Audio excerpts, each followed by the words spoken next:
In the Talmud, in Treatise Sanhedrin, an extensive passage describes the right of the Pharisee to kill anyone, just as long as he did so indirectly. As one of dozens of examples, the Talmud tells us that if one bound his neighbor and he died of starvation, he is not liable to execution. In such an indirect manner, the Pharisees also killed Christ. Manipulating the Romans to actually wield the spear and sword, the Pharisees claimed, as their descendants do today, that since the Romans were the direct cause of the death of Christ, it is the Romans, not the Jews, who are guilty. Christ also called the Pharisees adulterers, an adulterous generation. The Talmud provides generous loopholes for adultery. It says the penalty for adultery does not include sex with a minor, the wife of a minor, or the wife of a heathen. The Talmud also encourages seduction of unwed adolescent girls called designated bondmaids. But it's important how such rapes are performed. With the designated bondmaid, one is guilty only in the case of natural connection, but not in the case of perverse connection. The Pharisees reasoned that rape in a perverted manner is outside the jurisdiction of the law. Normal rape, however, was punishable. In Babylon, sexual perversion of every kind had been a way of life for millenniums. The Pharisees were deeply influenced by such practices. In 3 of the major treatises of the Talmud are found extensive passages which give legal endorsement to seduce and marry 3-year-old baby girls.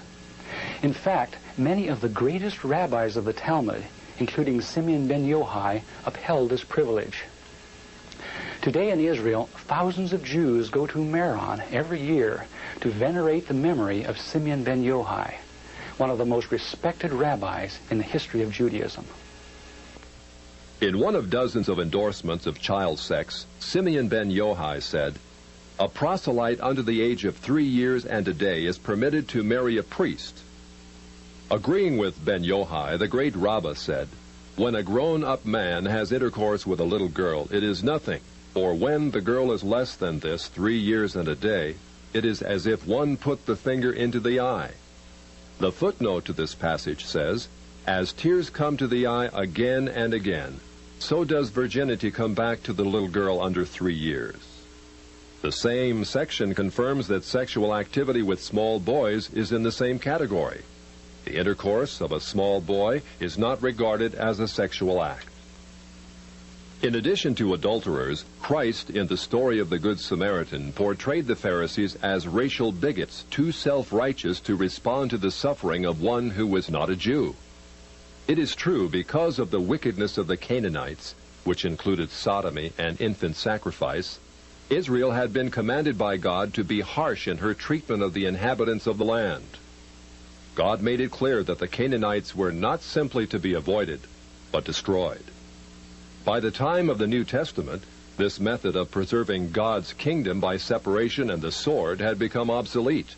God no longer made a racial difference between men. But the Pharisees were unfazed by God's new agenda. The Talmud was finally written down nearly 5 centuries after Christ, yet its critical, even homicidal attitudes toward Gentiles might have been lifted out of the book of Joshua. However, the quickest way to grasp the Talmudic view of Gentiles is not directly from the Talmud, but from the Jewish encyclopedias. If we quote an isolated opinion from the Talmud, a rabbi may quickly object, saying, "But that is not the overall opinion of the Talmud. That is not the definitive view." What the Jewish encyclopedia provides us is a definitive overview of perhaps hundreds of rabbinic statements on any subject, giving us accurate summaries of what the Talmud generally teaches. In its article on Gentiles, the Jewish Encyclopedia begins to define what makes a Jew so different from a Gentile. According to the rabbis, only Israelites are men. Gentiles they class not as men, but as barbarians.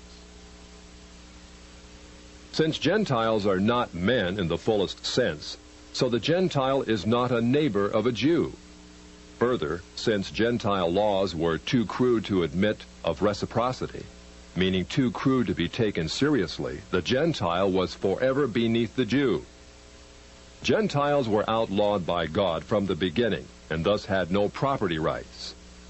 The Almighty offered the Torah to the Gentile nations also, but since they refused to accept it, he withdrew his shining legal protection from them and transferred their property rights to Israel, who observed his law. Since the Talmud outlawed the child, or issue of a Gentile, as that of a beast, a Gentile had as little legal rights in a Jewish court as did an animal. The Talmud states that if a Gentile sue an Israelite, the verdict is for the defendant, the Israelite. Conversely, if the Israelite is the plaintiff, he obtains full damages. Because the Talmud conspires against Gentiles, if a Jew was ever caught telling a Gentile what the Talmud really says, such a person deserves death. So vile was the nature of a Gentile that the great Simeon ben Yohai said, "The best among the Gentiles deserves to be killed. The best of snakes ought to have its head crushed." Jews, however, are exalted beings in the Talmud, worthy of praise. Christ described the Pharisee who blessed himself, saying, "I thank thee, Lord, that I am not as other men." An eminent Talmudic rabbi says the same. "Blessed be thou, who hast not made me a Goy, or Gentile." There is a special antagonism between the Talmud and Jesus. The Talmud attacks him everywhere it can, even his mother. Mary, the Talmud says, was a whore who mated with carpenters. She who was the descendant of princes and governors played the harlot with carpenters. It naturally followed that the scribes declared Christ to be a bastard. In its article on Jesus, the Jewish Encyclopedia says that Jewish writings defame Christ.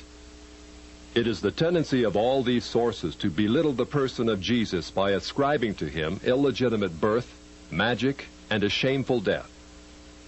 Jesus, according to this article, was considered one of the three worst enemies of Judaism who came to an ignoble end. The Talmud says they subjected him to 4 deaths: stoning, burning, decapitation, and strangling. The Talmud also says he is now in hell, punished with boiling hot excrement. What is Christ's advice as he speaks to us out of hell? The Jewish Encyclopedia quotes Jesus as telling us above all to bless the Jews. He says, "Further their well-being. Do nothing to their detriment. Whoever touches them touches even the apple of his eye." Christians, as followers of the false prophet Jesus, also deserve death. The Jewish Encyclopedia again recaps the Talmud's position. A Gentile observing the Sabbath deserves death.